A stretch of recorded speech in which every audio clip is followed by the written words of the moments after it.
പൂട്ടിനും 100 108 പൂട്ടായിക്കോട്ടെ, ഏത് പൂട്ടിനും ഒരു കീ. എളുപ്പമല്ലേ കാര്യം? നമുക്ക് ഒരിക്കലും ഉൾക്കൊള്ളാൻ മേലാത്തൊരു കാര്യമാണിതെന്നറിയാം. ഉൾക്കൊള്ളണം എങ്കിൽ എന്ത് ചെയ്യണം? ആദ്യം ഒന്ന് കാണണം, കണ്ടിട്ടൊന്ന് പരിശോധിച്ച് നോക്കണം, പരീക്ഷിച്ച് നോക്കണം. എന്നാൽ മാത്രമേ ഞാൻ ഈ പറയുന്ന കാര്യങ്ങൾ അറിയുള്ളൂ. നമുക്കറിയാം കളരിപ്പയറ്റൊക്കെ 10-12 വർഷം എടുത്ത് പഠിക്കണമെന്ന് പറയുന്നത്. പക്ഷെ അതിനത്രയും സിലബസ് ഉണ്ടോ എന്നുള്ളത് നമ്മൾ പരിശോധിക്കേണ്ട ഘടകമാണ്. അതുപോലെ തന്നെ ഇതിൻ്റെ ലക്ഷ്യബോധങ്ങൾ, അതുമായിട്ട് ബന്ധപ്പെട്ട് നമ്മൾ പറയുന്ന പല മിഥ്യകളും നമ്മൾ പ്രചരിപ്പിക്കാറുണ്ട്. അതിലൊരു മിഥ്യയാണ്, ഒരു പൂട്ട് നമ്മൾ പഠിച്ചാൽ ആ പൂട്ടഴിക്കാൻ ഒരു വിദ്യ, വീണ്ടും പൂട്ടാൻ മറ്റൊരു വിദ്യ. ഇതെല്ലാം കൂടെ പഠിച്ചു വരുമ്പോൾ ഒരു 108 പൂട്ടുണ്ടെന്ന് വെറുതെ കൂട്ടിക്കുക. ഈ 108 പൂട്ട് പഠിക്കണമെങ്കിൽ നമ്മൾ ബാക്കിയുള്ള അഭ്യാസമൊക്കെ ആയിട്ട് വരുമ്പോൾ ഈ പറഞ്ഞ പോലെ 10-12 വർഷം എടുക്കും.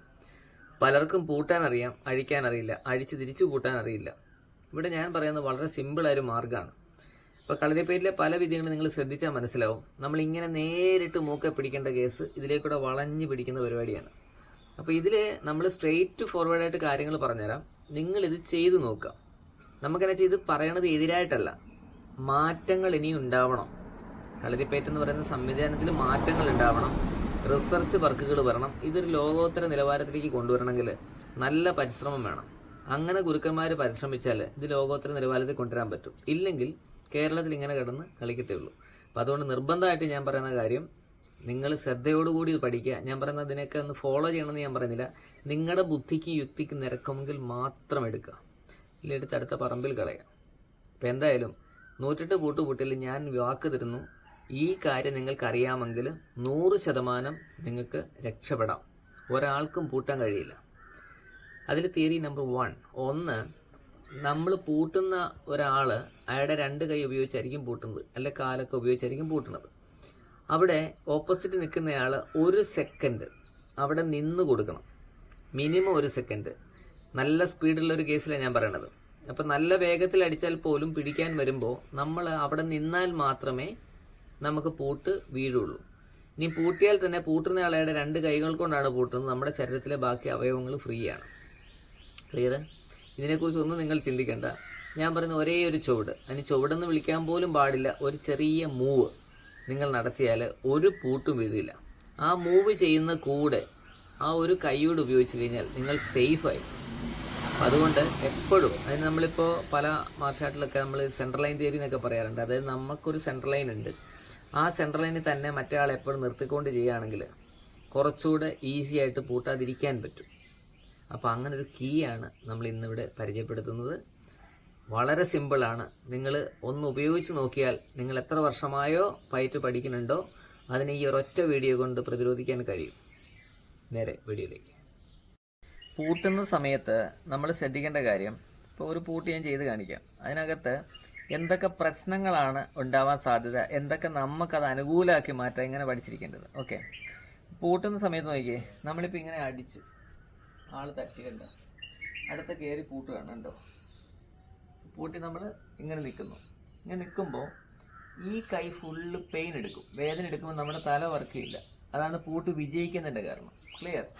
ഇവിടെ വരുന്നുണ്ടെന്ന് പറഞ്ഞാലും ഇവിടെ ഇതിൻ്റെ തിരിവുകളുണ്ട്. ഇപ്പം നോക്കി, ഈ മസിലിലാണ് കൈ ഇരിക്കുന്നത്. ക്ലിയർ? ഈ മസിലാണ്. ഈ ഇരിക്കുന്ന മസിലിരിക്കുന്ന കൈ വെറുതെ ഇങ്ങനെ എടുത്താൽ സംഗതി തിരിയും. മനസ്സിലായോ? ഇങ്ങനെ ഇരിക്കുന്ന കൈയെ നമ്മൾ ഇങ്ങോട്ട് മാറ്റിയാൽ സംഗതി കഴിഞ്ഞു. ക്ലിയറായോ? ഇനി നമുക്ക് ഇതേ സമയത്ത് ഇവിടുന്ന് കണ്ണിൻ്റെ കോണുകളിൽ പിടിക്കാം. പിടിച്ച് വലിച്ചാൽ പെയിൻ കൊണ്ട് ഇത് ഇങ്ങനെ ഉരുങ്ങി പോരും. ക്ലിയർ? ഇത് നമ്മളൊരു പൂട്ടുമ്പോൾ ശ്രദ്ധിക്കേണ്ട കുറച്ച് കാര്യങ്ങളാണ്. അതായത് ഒന്നുകൂടെ ശ്രദ്ധിക്കുക, കൈകൾ ഇങ്ങനെ വന്നു, ഈ കൈ ചുറ്റി പിടിച്ചിരിക്കുകയാണ്. അപ്പം നമ്മുടെ 2 കാലുകൾ, നമ്മുടെ ഒരു കൈ ഫ്രീ ഉണ്ട്. ഇവിടെ ഇരിക്കുന്ന ഈ ഒരു സാധനം നമ്മൾ ഇങ്ങോട്ടൊന്ന് മാറിയാൽ എന്താ എടുക്കാൻ പറ്റുമെന്ന് നോക്കണം. ഇവിടെ ഈ കൈ മലന്നാണ് ഇരിക്കുന്നത്, ഈ കൈ നമുക്ക് ഇങ്ങനെ കമത്തി എടുക്കാൻ പറ്റും. അതാണെങ്കിൽ ഊരി ഇങ്ങനെ പോരും. പൂട്ടിൻ്റെ രഹസ്യം മനസ്സിലായോ? വളരെ ശ്രദ്ധിക്കുക. അപ്പം ഇങ്ങനെ വന്നു, നമ്മൾ ഇങ്ങനൊരു മൂവ് ചെയ്താൽ അത്രേ പറയുന്നുള്ളൂ. ക്ലിയർ? ഇതാണ് ഇതിൻ്റെ കീ എന്ന് പറയുന്നത്. ഇങ്ങനെ വരുന്നല്ലോ, കയറുന്ന സമയത്ത് നമ്മൾ ഇങ്ങനൊരു മൂവ് ചെയ്താൽ നമുക്ക് അറ്റാക്ക് ചെയ്യാൻ പറ്റും, കാര്യങ്ങളെല്ലാം ക്ലിയർ ആയിട്ട് കിട്ടും. മനസ്സിലാകുന്നുണ്ടോ? അപ്പോൾ അതാണ് ഒരു മൂവ്. ഇനി അടുത്തൊരു പൂട്ട് നമുക്ക് നോക്കാം. അടിക്കുമ്പോൾ കണ്ടോ, കൈ താഴെ വഴിയാണ് വരുന്നത്. ഓക്കെ, താഴെ വഴി വന്ന് നമ്മൾ പൂട്ട് ചെയ്യേണ്ടത്. അപ്പം നമുക്ക് എന്താണ്, ഈ ലോക്ക് നമുക്ക് അഴിക്കാൻ പറ്റില്ല. പിടി കിട്ടിയോ? ഈ ലോക്ക് നമ്മൾ ഈ കൈ തിരിഞ്ഞ് നിൽക്കുന്നതുകൊണ്ട് നമുക്ക് ഊരാൻ പറ്റില്ല. ഓക്കെ, ഇനി നോക്കിയേ, ഇതിവിടെ നിൽക്കുന്നത് നമുക്കൊന്ന് ഈ കൈ കൊണ്ടൊന്ന് പ്രഷർ കൊടുത്താൽ താഴേക്ക് വരുന്നു. അവിടെ നമുക്ക് എന്ത് ചെയ്യാം, കൃത്യമായിട്ട് ഊരിയെടുക്കാൻ പറ്റും. ഒന്നുകൂടെ നോക്കുക, ഇവിടെ വരുന്നു, ഇങ്ങനെ വരുന്നുണ്ടാവും. അപ്പോൾ ഇവിടെ ഒന്ന് പുഷ് ചെയ്താലേ, ഇനി അങ്ങോട്ടാണ് പുഷ് വരുന്നതെങ്കിൽ നമുക്ക് ഊരിയെടുക്കുക ഈസി ആയിട്ട്. കറക്റ്റ് അല്ലേ? ഒന്നുകൂടെ ശ്രദ്ധിച്ച്, ഇങ്ങനെ വന്ന് പൂട്ടി നിൽക്കുന്നുണ്ടോ? ഈ പൂട്ടി നമ്മൾ ഇവിടെ നിന്നാൽ ഓക്കെയാ. നമ്മൾ വേദന എടുക്കാതിരിക്കാൻ ഇവിടെ കൈ കൊടുത്തിട്ട് വെറുതെ മുന്നോട്ട്, കണ്ടോ? ക്ലിയർ? അതായത് ഏത് പൂട്ട് പൂട്ടുമ്പോഴും ഒറ്റ കാര്യമുള്ളൂ, നമ്മൾ നിന്ന് കൊടുക്കാതിരിക്കുക. ഇതിൻ്റെ എല്ലാം കീന്ന് ഞാൻ പറഞ്ഞത് ഒരു കീ, ആ ഒരു കീയാണ് ഇനി പറഞ്ഞിരുന്നത്. നമ്മൾ അടിക്കണ സമയത്ത് അയാൾ മുന്നോട്ട് കയറുന്ന സമയത്ത് വളരെ ശ്രദ്ധിക്കണം. നമ്മൾ അടിക്കുന്ന സമയത്ത് ഒരാൾ മുന്നോട്ട് കയറിയാൽ നമ്മളും മുന്നോട്ട് കയറുക. ക്ലിയർ? നമ്മൾ മുന്നോട്ട് കയറിയിട്ട് ഞാൻ പറഞ്ഞില്ല ഒരു കൈ ഉപയോഗിക്കണം. ഈ കൈ ഉപയോഗിച്ചൊന്ന് തള്ളിക്കൊടുക്കണ്ടോ, ആ പ്രശ്നം അവിടെ കൊണ്ട് തീരും. ഒന്നുകൂടെ ശ്രദ്ധിക്കുക, നമ്മൾ അടിക്കുന്നു, ആളിവിടെ പിടിക്കുന്നു, കയറുന്ന കൂടെ നമ്മൾ കയറി വലിച്ചു കഴിഞ്ഞാൽ പൂട്ട് പൂട്ടാൻ കഴിയില്ല. ഇത് ഒന്നാമത്തെ പൂട്ടിനെ. രണ്ടാമത്തെ പൂട്ട് നോക്കിയേ, ഇങ്ങനെ പൂട്ടിയാൽ പോലും നമ്മൾ എന്താണ്, ഇങ്ങനെ ഊരാൻ നമുക്ക് പറ്റും. ഓക്കെ, ഇനിയിപ്പോൾ കോണകപ്പൂട്ട് എന്ന് പറഞ്ഞ പൂട്ടില്ല. നമ്മൾ കോണകപ്പൂട്ട് ചെയ്യുമ്പോൾ ഇങ്ങനെ വന്നിട്ട് കാൽ ഇതിലേക്ക് കൂടെ എടുത്തിട്ട് ഇങ്ങനെ പിടിക്കുകയാണ്. എന്നിപ്പോൾ ആൾ പുറകെ വന്ന് നിൽക്കും. ഓക്കെ, മറ്റേ കൈ കൊണ്ട് വേണേൽ പുറത്ത് പിടിക്കാം. അപ്പോൾ ആൾ അനങ്ങില്ല. ഓക്കെ, ഇതിനെതിരെ പലതരത്തിലുള്ള പ്രതിരോധങ്ങളുണ്ട്. പക്ഷെ ഞാൻ പറഞ്ഞുതരാം. ഇങ്ങനെ അടിക്കുന്ന സമയത്ത് ഈ കൈ വരുന്ന കണ്ടോ, ഇത് ഈ കാലിന് അടിവഴി വന്നാൽ മാത്രമേ പ്രശ്നമുള്ളൂ. ക്ലിയർ? അപ്പോൾ കാലിന് അടിവഴി വരാതിരിക്കാൻ എന്ത് ചെയ്യണം, നമ്മൾ അടിച്ചു ഉണ്ടാ ഇങ്ങനെ ഇത്ര കാലൊന്ന് മാറ്റി വെച്ച് കൊടുത്താൽ മതി. തീർന്നില്ലേ? ഇനി ഞാൻ പറഞ്ഞ അതേ മെത്തേഡ്, മുന്നോട്ട് കയറുക. അപ്പോൾ അടിച്ച് കണ്ടോ, ആള് വരുന്ന സ്ഥലത്ത് നമ്മൾ മുന്നോട്ട് കയറി എന്ത് പറ്റി, കൂട്ടാൻ കഴിയില്ല. നിങ്ങളിങ്ങനെ ഏത് പൂട്ടെടുത്താലും ഞാൻ പറഞ്ഞ ഒരേ ഒരു കീ, മുന്നോട്ട് മൂവ് ചെയ്യുക. ഒന്ന്. രണ്ടാമത് മറ്റേ കൈ ഉപയോഗിച്ച് തള്ളുക. ഇത്രേ ഉള്ളൂ. ഇനി വേറെ രസകരമായ സംഭവമുണ്ട്. പൂട്ടുന്ന സമയത്ത് കുട്ടിക്ക് ഇപ്പം ഇയാളുടെ രണ്ട് കൈയും കാര്യങ്ങളൊക്കെ പ്രശ്നത്തിലാണ്. ഇത് കണ്ടോ, ഇവിടെ നമുക്ക് ചെയ്താൽ ഈ പൂട്ട് വിടും. ഒന്ന്. രണ്ടാമത് നോക്കിയേ, ഏറ്റവും അപകടകരമായ ഏരിയ ആണ് ഇവിടെ. കണ്ടോ, ഇവിടെ ഇടിച്ചാൽ നല്ല സൂപ്പറായിട്ട് നല്ല ഇടി കൊടുത്താൽ ആ സ്പോട്ടിൽ ഇത് വിടും. അപ്പം അതുകൊണ്ട് നമ്മൾ ഇങ്ങനെ പിടിച്ചാൽ മതി, എങ്ങനെ പിടിക്കേണ്ട കാര്യമില്ല. 108 പൂട്ട് നിങ്ങൾ ചെയ്ത് നോക്കുക.